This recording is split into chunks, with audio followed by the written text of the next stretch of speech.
the individual and society. And it said, not my children, not on my rights, Exclusively. okay?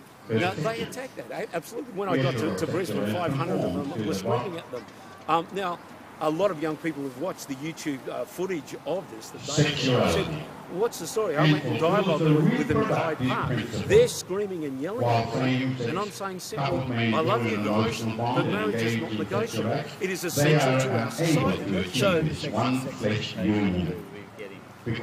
well, let me give you a document of our children at risk, because it's all laid out in a document I put together. And what it actually does is it messes with the sexual development of young children. In Massachusetts, for instance, as young as kindergarten, the whole concept of same-sex partnership and same-sex romantic love is introduced to kindergartners, and it increases right through to high school, where there is, in actual fact, basically homosexual pornographic material in the libraries of schools, because the open door came through same-sex marriage. Now, the homosexual lobby knows that if they open that door, if they break that construct, okay, that will allow them to push through all manner of other things. Now, when you really understand the dangers of that, you understand this is not just a bunch of religious family people. They've studied the ramifications, they know the ramifications, and, you know, I know that there's much of the media mocks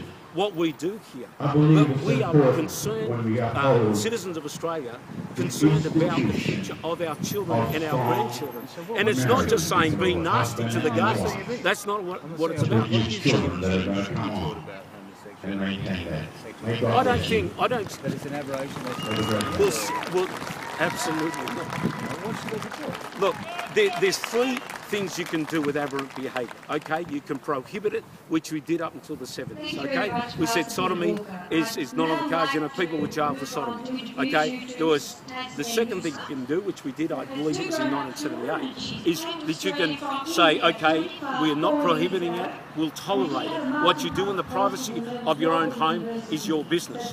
But the third thing that is being pushed for by the homosexual lobby is that you can give it special status. Now, homosexual marriage, the redefinition of marriage, is about giving homosexuals special status. Already they have special status in New South Wales. Doesn't really answer the question of what should we teach. Well, number one, I don't think we should be teaching children about homosexuality in primary school, the way it's been done overseas in a major way. When we get into high school, for instance, my wife is a teacher. Now, she had to sit through a half-day class by a special homosexual educational unit that says we teachers, you are not to just tolerate same-sex attraction or unusual sexual behaviour, you are to celebrate it, and we're going to teach you how to celebrate it. Now, I don't believe that we should be teaching our children in high school, or our teachers telling our teachers that we should be celebrating sexually at an age when sexual development is happening. We shouldn't be telling them to celebrate homosexuality. We should be teaching them that 2% of the country is an aberration. It shouldn't be expected. We should put the old pressure back on the, When I use the word aberration, let me make it clear. I don't use it in the negative term. I'm saying 98% of the population. Superheroes, gay superheroes. Not at all. You're good, but not at all. No, what I'm saying is it is a minority of sexual behaviour. Now, if we present it as it not being a minority, we make it out to be cool, we celebrate it the way the education department is now pushing for teachers to celebrate homosexual behaviour. If we do that, what we do is we actually conflict children who haven't got their sexuality established. Okay, sexual development is a very, very serious thing, and we need to take it very seriously. Now, it has been changed, and it actually has been pushed into the realm of actually creating confusion because of the education we've already got. Now, if we allow gay marriage, we're even going to see more of it, because we've seen that the way the legal constructs have changed, both in Europe, and the best example is Massachusetts, because it's the longest standing state in America. It was passed in 2004, and in the last 8 years, we have seen tremendous change happen throughout the education system. Now, our concern... What do you base your position about the basis of marriage. Where do you think it gets history from? Like, where is it from? What do you base it on? Is it an institution, social institution, or is it a biblical basis? I base, look, today we've got a rabbi speaking, as you know, we've got a Muslim leader speaking, we've got Christian leaders, Catholic leaders, evangelical leaders, because marriage as constructed is not exclusive to Christianity. Every ancient society has followed the same pattern, that marriage is between a man and a woman for procreation and the raising of children. I mean, it's just logic. Women should submit to their Lord as well. That's the fundamental basis of this, isn't it? That's not at all. That's got nothing to do with what I've just told you. I don't understand how you get to pick and choose the... I've forgotten your name already. What is it? Craig. I thought it was Craig. Craig, that's got nothing to do with what we were talking about. What you're now doing is trying to take me into another area. My concern is for children. I'm not talking about children. It's about children. So if a study shows that children of lesbians, for instance, now you're being subjective. No, I'm asking you a question. Hypothetically, okay. Yeah. Given it's all about the study showed that children of lesbian parents were not only being intellectually better, but also had less behavioural issues such as depression and violence. You would therefore think that basis that lesbians should have children? Goodness gracious. I wonder what that was.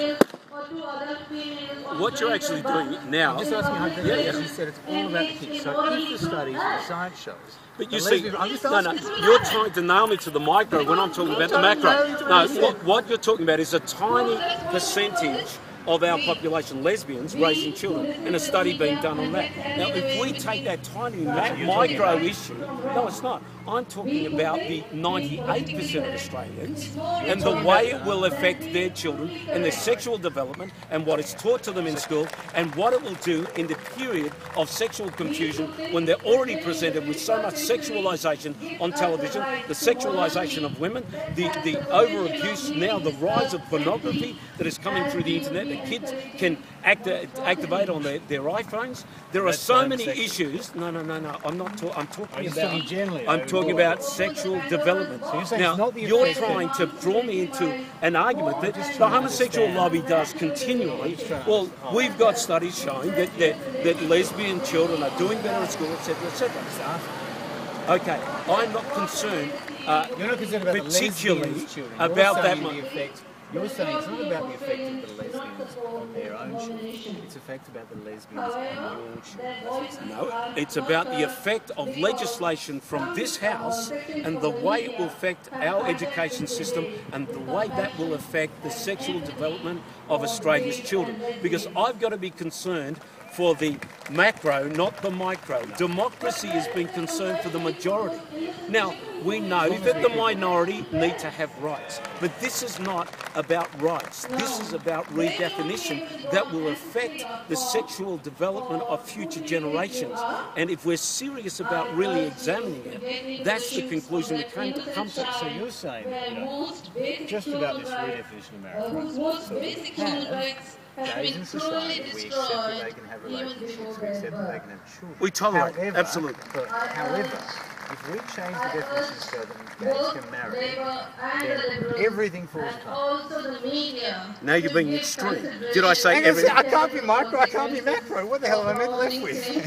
Everything falls apart? No. But what you will see is you'll see an undermining of this basic legal construct, and that will affect all manner of other legislation. And it will. Marriage is a risk if gays get married. Absolutely not. But my children's are. And you see, it's actually not just about this generation. What we are in our instant generation, we're concerned about the rights of the individuals right now, etc., etc. If you are a forward-thinking man, as I'm sure you are, Craig, and you look down to the next generation, what they're going to be taught in school, their sexual development, your grandchildren, okay, we've got to give them the best practice, the best possible opportunity they can have to grow without the impacts of a diluted concept of family, of a distorted concept of family.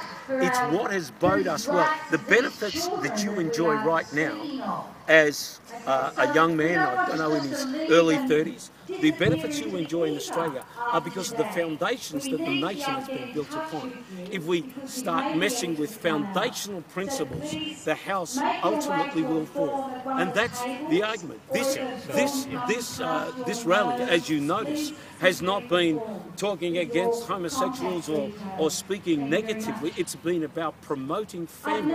We're here to promote family. Okay, and that's the basic issue. Because if you make it about we're having a go at the poor homosexual, you miss the whole point. The point is democracy is about majority. Thank you. Be fair with your editing of all that. I don't know how I can edit that. That's wonderful. Absolutely. Thank you very much. Okay. Thank you, Craig. Formalities to finish off.